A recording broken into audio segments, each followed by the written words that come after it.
अनाबिया एक छोटी, शरारती और खुश मिजाज बच्ची थी, लेकिन उसकी एक ख़ास आदत थी, उसे हर वक्त भूख लगती थी। सुबह उठते ही उसका पहला सवाल होता, अम्मी, नाश्ता क्या है?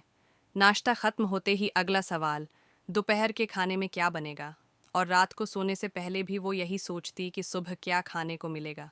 स्कूल में जब ब्रेक होती, तो अनाबिया सबसे पहले अपना लंच बॉक्स निकाल कर खाने लगती। मगर लंच ख़त्म होते ही इसकी नज़रें अपनी सहेलियों के खाने पर चली जातें। एक दिन उसकी दोस्त मरियम ने हंसते हुए कहा, अनाबिया, तुम्हारी भूख कभी ख़त्म नहीं होती? अनाबिया ने मासूमियत से जवाब दिया, क्या करूं, मेरा पेट तो जैसे एक न ख़त्म होने वाला थैला है।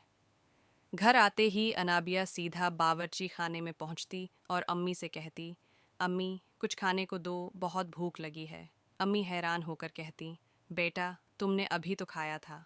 मगर अनाबिया के लिए खाने का कोई वक्त नहीं था। उसे तो बस हर वक्त कुछ न कुछ खाने की तलब रहती थी। एक दिन अम्मी ने सोचा कि अनाबिया को सेहतमंद खाने की तरफ माइल करना चाहिए।